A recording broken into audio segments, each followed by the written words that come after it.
నువ్వు శ్రీరాముడితో యుద్ధానికి తలపడడం సరైనది కాదు అని నేనైతే అనుకుంటాను. అంతేకాక నేను నీకు మరో విషయం చెబుతాను విను.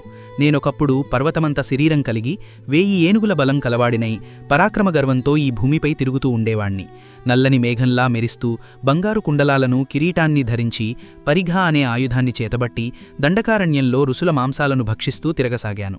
అప్పుడు ధర్మాత్ముడైన విశ్వామిత్ర మహర్షి నాకు భయపడి ఒకరోజు స్వయంగా దశరథ మహారాజు దగ్గరకు వెళ్లి ఇలా విన్నవించాడు. మహారాజా, నేను యజ్ఞాలను నిర్వహించే సమయాల్లో మారీచుడు చేసే అల్లర్లకు నేను చాలా భయపడుతున్నాను. ఇప్పుడు నన్ను శ్రీరాముడే కాపాడాలి. విశ్వామిత్ర మహర్షి ఇలా పలికిన తరువాత ధర్మాత్ముడైన దశరథుడు ఆయనకు ఈ విధంగా బదులిచ్చాడు. శ్రీరాముడు 12 ఏళ్ల పసిబాలుడు, పైగా అస్త్రవిద్యలలో ఇంకా ఆరితేరినవాడు కాదు. మీరు కోరితే నేను నా సైన్యంతో అక్కడికి రాగలను. ఆ మహారాజు మాటలు విన్న తర్వాత విశ్వామిత్ర మహర్షి ఆయనతో ఇలా అన్నాడు. ప్రభూ, ఆ రాక్షసుడి అల్లర్లను అరికట్టడానికి శ్రీరాముడి మాత్రమే సమర్థుడు. మరి ఏ లోకంలోని ఏ ఇతర బలాలకు కూడా శక్తి చాలదు. రాజా, నువ్వు యుద్ధాల్లో దేవతలకు కూడా సహాయం చేసి ఉన్నావు. నువ్వు చేసిన మంచి పనులు ముల్లోకాల్లోనూ ప్రసిద్ధి చెందాయి. నీ గొప్ప సైన్యం సమర్థమైనదే, కాని దాన్నిక్కడే ఉండనివ్వు. శ్రీరాముడు బాలుడే అయినా చాలా పరాక్రమశాలి. ఆ రాక్షసుణ్ణి అదుపు చేయడానికి అతనే సమర్థుడు. కాబట్టి నేను శ్రీరాముణ్ణి నాతో తీసుకువెళతాను. నీకు శుభం జరుగుతుంది. ఆ విశ్వామిత్ర మహర్షి అలా చెప్పి చాలా సంతోషంతో రాజకుమారుణ్ణి తన వెంట పెట్టుకుని తన ఆశ్రమానికి చేరుకున్నాడు. ఆ తర్వాత ఆ మహర్షి దండకారణ్యంలో ఉన్న తన ఆశ్రమంలో యజ్ఞం మొదలుపెట్టాడు.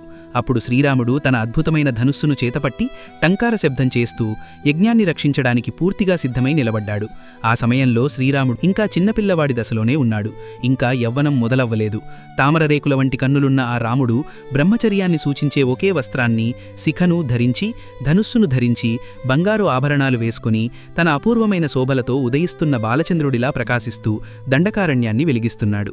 నేను మేఘంలా నల్లని శరీరం కలవాడినై మేలిమి బంగారు కుండలాలను ధరించి సరిగ్గా అదే సమయానికి ఆ ఆశ్రమం దగ్గరకు చేరుకున్నాను. దేవతల నుండి చావులేని వరాలను పొందినవాడినై మిక్కిలి గర్వంతో ఆయుధాన్ని చేతబూని ఉన్నాను. అలాంటి నన్ను చూసి శ్రీరాముడు ఏమాత్రం కదలకుండా ధనుస్సును ఎక్కుపెట్టాడు. శ్రీరాముడి శౌర్య పరాక్రమాలను తెలుసుకోకుండా అజ్ఞానం వల్ల నేను ఇతను చిన్నపిల్లవాడే కదా అనుకుని ఆయనను పట్టించుకోకుండా చాలా వేగంగా విశ్వామిత్రుడి యజ్ఞవేదిక దగ్గరకు పరిగెత్తాను. ఇంతలో ఆ రఘువరుడు శత్రుసంహారకమైన ఒక వాడి బాణాన్ని నాపై వేశాడు. ఆ బాణం దెబ్బకు నేను 100 యోజనాల దూరంలో ఉన్న సముద్రంలో పడిపోయాను. రావణ, ఆ వీరుడు నన్ను చంపడానికి సమర్థుడే, కాని అప్పుడు చంపాలని అనుకోలేదు. ప్రాణాలతో వదిలిపెట్టాడు. ఆయన బాణం వేగానికి విసిరేయబడి స్పృహలేనివాడినై లోతైన సముద్రంలో పడ్డాను. చాలా కాలానికి స్పృహ వచ్చిన తర్వాత మెల్లగా లంకకు చేరుకున్నాను. బ్రతికి బయటపడ్డాను. ఇప్పుడు ఇలా ఉన్నాను.